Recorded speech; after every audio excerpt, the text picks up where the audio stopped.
Good morning everyone, welcome back to the channel to a new video. আশা করি তোমরা সবাই খুব ভালো আছো।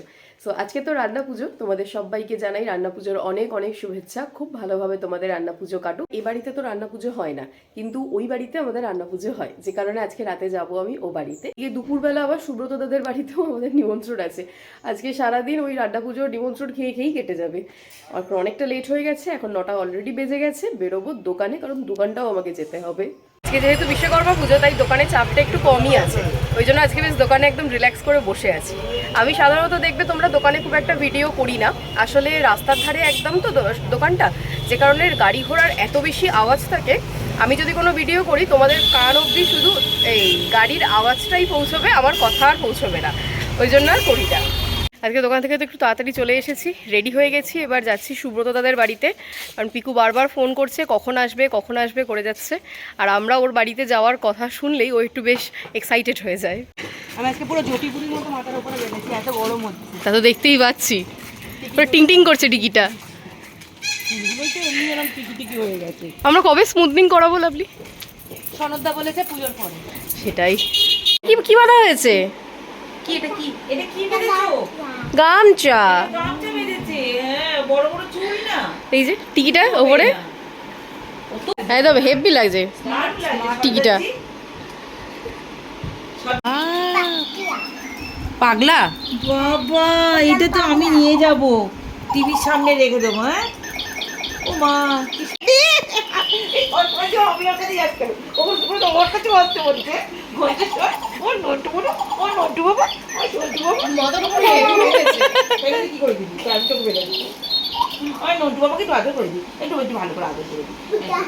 ভাজা খেয়ে তো ঝাল লাগছে? লাগছে না? ভাত খেয়ে ঝাল লাগছে? কি হলো? খাচ্ছ কি? এটা এটা এটা কি খাওয়াচ্ছিলি হচ্ছে? সুব্রতদার বাড়ি থেকে আসার পর না আমি একটু বেশ ভালো ঘুমিয়ে পড়েছিলাম, আর একটু ঠান্ডা লেগে গেছে, তো যে কারণে মানে কেমন একটা যেন লাগছে। আর যেহেতু বাবার ওটির দিন এগিয়ে আসছে, বাবা এখন একদম দোকানে থাকতে চায় না, আবার সবসময় টেনশনের মধ্যে রয়েছে। আর আজকে যেহেতু বিকেলবেলা ও বাড়িতেও যাওয়ার কথা আছে, সো আমাকে এখন যেতে হবে দোকানে যাব, কিছুক্ষণ দোকানে থাকবো, আবার দোকান থেকে আমি বাড়ি আসবো, এসে চেঞ্জ করব, দেন আবার যাবো ও বাড়িতে। যতক্ষণ না বাবার ওটিটা হচ্ছে মানে শান্তি নেই।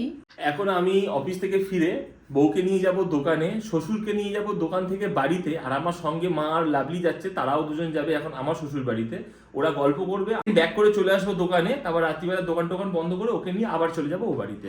মানে আমি হচ্ছে শাটল গাড়ি, লাইক ওলা উবের, তো সারাক্ষণ ধরে শুধু এখানে ওখানে তাকে নিয়ে শুধু ঘুরতে থাকি আমি। মানে এই হচ্ছে আমার অবস্থা। আমি সত্যি কথা বলছি, মানে যত ওটির ডেট এগিয়ে আসছে না, আমার তোমার ভিতরে আমার ঢিপ ঢিপ ঢিপ ঢিপ করছে। তোমরা কি একটা জিনিস নোটিস করেছো, আমার বউয়ের মুখটা কতটা শুকিয়ে গেছে? আমি টেনশন হচ্ছে আমার নিজের দুবার থেকে তিনবার আমার নিজের ওটি হয়েছে, কিন্তু তারপরে আমার খুব টেনশন হচ্ছে। বেকার টেনশন করে তো কোনো লাভ নেই, সবকিছু ভালোই হবে।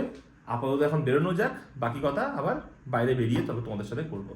সো আজকের মতো দোকান কমপ্লিট, এবার যাচ্ছি বাড়িতে, গিয়ে আমি একটু ফ্রেশ হব, দেন আসবো আবার দত্তপাড়ায়, মানে এই বাড়িতে। আর কি, এইভাবেই চলছে জীবন। আর করবি তাড়াতাড়ি করবি, আমার প্রচন্ড খিদে পেয়েছে, গিয়ে তাড়াতাড়ি খেতে হবে। তো শাশুড়ি মা জন্য ইলিশ মাছের তেল নিয়ে বসে আছে, আমাকে তেল লাগাবে বলে। কেন তো তেল লাগায় জানিস? কারণ তোর মায়ের সব থেকে বড় টেনশনটা আমি সামলাচ্ছি। এরকম বউ পেয়েছিল বলে উদ্ধার হয়ে গেল, ও নাকি আমার মায়ের টেনশন সামলাচ্ছে। তোর বাবা মার সব থেকে বড় টেনশন, যেটা এই মুহূর্তে আমি সামলাচ্ছি নিজে হাতে দায়িত্বের সাথে।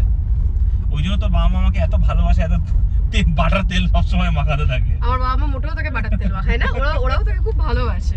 আমি জাস্ট একটু মজা করলাম। সেই বাবা বাইকটা কি হলো? বাইকটা বাবা। চলো আবার তোমাদের সাথে দেখা হচ্ছে ও বাড়িতে গিয়ে। সো এই জাস্ট বাড়ি এলাম, আর এসে তো দেখি মা প্রচুর রান্নাবান্না করেছে, কিন্তু আমাদের আগের বছর না এর থেকে অনেক বেশি রান্নাবান্না হয়েছিল। কিন্তু যেহেতু বাবার এই 19 তারিখে ওটির আছে, আমরা ফাইনালি ওটির ডেটটা পেয়েছি, বাবা এখন খুব ভালো রিকভার করছে, যে কারণে আমরা পায়ের ওটিটা করিয়ে নিচ্ছি। তাহলে চলো তোমাদেরকে দেখাই মা আজকে কি কি রান্না করেছে রান্না পুজো উপলক্ষে। আর আমাদের ঘটি বাড়িতে তো এটা একটা ঐতিহ্য যে রান্না পুজোটা ভালো করে করতে হবে। বেশ ভালো লাগে, রান্না পুজো হলেই মনে হয় এবার দুর্গা পুজোটা চলেই এলো, বিশেষ করে কাশফুল দেখে। মা আর পিউ আজকে প্রচুর রান্না করে ফেলেছে। এখানে প্রথমে শুরু করি, ভাত আছে, পোনা মাছ, চিংড়ি, এটা চিংড়ি মাছের ঝাল না, আর 5 রকমের ভাজা, ইলিশ মাছ, এখানে দেখছি 5 রকমের বেশিই আছে। ইলিশ মাছের তেল, ইলিশ মাছের তেল, এখানে এটা ইলিশ মাছের ঝাল, ইলিশ মাছের তেল ঝাল, এটা তেল বেসিক্যালি ঝাল। কাকিমার জন্য হ্যাঁ? স্পেশাল করে করা হয়েছে। আর এখানে হচ্ছে আমার সবথেকে প্রিয় পায়েস, আর এটা হলো ডাল চচ্চড়ি। আর ডাল চচ্চড়ি। পিউ চামচ ছাড়া, এই যে ডাল চচ্চড়ি, যেটা ছাড়া রান্না পুজো হয় না। এর টেস্টই আলাদা হয়। এমনি হ্যাঁ, এই টেস্ট কিন্তু আমরা এমনি সময় পাই না, এই টেস্ট একমাত্র রান্না পুজোর সময়ই পাই। তুই এসেই শুয়ে পড়েছিস? আমি ক্লান্ত, সকাল থেকে খেয়ে খেয়ে ক্লান্ত হবো না? আর কত খাবি? আর কি বলি, এ পিঠে শীত দ্বারা নেই। এখানে এসে আমার তুইও তো সব খেয়েছিস, পিঠে খেয়েছে। আমি হচ্ছি হেলে সাপ। তুইও তো খেয়েছিস, তোর কষ্ট হচ্ছে না? না, আমি এখনো একটা কিচ্ছু খাইনি। ও বাবা, সকাল দুপুরবেলা কে খেয়ে এলো? হ্যাঁ, দুপুরবেলা খেয়েছি। তাহলে আমার দুপুরে নিয়ে হজম হয়নি এখনো। আমি হচ্ছি হেলে সাপ, সারাক্ষণ ল্যাদ খেয়ে পড়ে থাকি, ওটা উঠে তো বসে তার আমার ক্ষমতা নেই। আর ওর রোগটা আবার আমি পেয়েছি, শীত দ্বারা বেঁকে গেছে। শীত দ্বারা পিছন সব বেঁকে গেছে আমার। বুঝলাম, আমাদেরই শুধু সোজা আছে জানো, আর কারো সোজা নেই। ওই জন্য তো শাশুড়ি দেখা হয়ে যায় তো গেছে। শাশুড়িও ল্যাদ খেয়ে পড়ে। এতক্ষণ ও আমি নিজে- এই সবে শুয়েছি। না না, এতক্ষণ ও ক্যামেরা ধরলো বলে কি দেখো, যতক্ষণ ক্যামেরা ধরেনি ও কিন্তু লাট খাচ্ছিল। আরে বাবা, ল্যাদ খাওয়া একটা আর্ট। সেটা তো অডিয়েন্স দেখতে পেলো না। না সেটা হ্যাঁ? তো অডিয়েন্স দেখলো না। যে এতক্ষণ যে ও শুয়ে ল্যাদ খেলো সেটা দেখলো না। নিজে যেই উঠে ক্যামেরাটা ধরে যে উল্টো দিকের লোকগুলোকে সব দেখিয়ে দিল সব ল্যাদ খেলো। ঠিক আছে, এত কথা বলতে হবে না। কেমন হয়েছে রান্না? অপূর্ব অপূর্ব। তো ডাল এই তোমার রান্না পুজোতে পাপড় ভাজা করে না? তবে আমি মনে মনে পাপড় আর গ্যাস জল না দরকার নেই। না, আজকে ঠান্ডা খেতে হয়। আগে আর জ্বালানো যাবে না একবার। সকাল থেকে গ্যাসটা তো জ্বালানোই যায়নি। একদম বসো। যেটা যা নিয়ম সেটা। ভালো হয়েছে, ডাল চচ্চড়ি ভালো হয়েছে। একদম দারুণ। জামাই হ্যাঁ? কেমন হয়েছে? না খেলে তোর লস আর খেলে তোর লাভ। কি আবার কি কথা? মানে ঠিক এটা বুঝলাম বুঝলাম না। থেকে ছিল, ঠিক ডালটা পরিষ্কার করে না না, হ্যাঁ, ঠিক বুঝলাম না।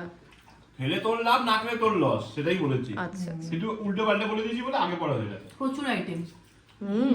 প্রচুর item। দারুণ হয়েছে ডালটা।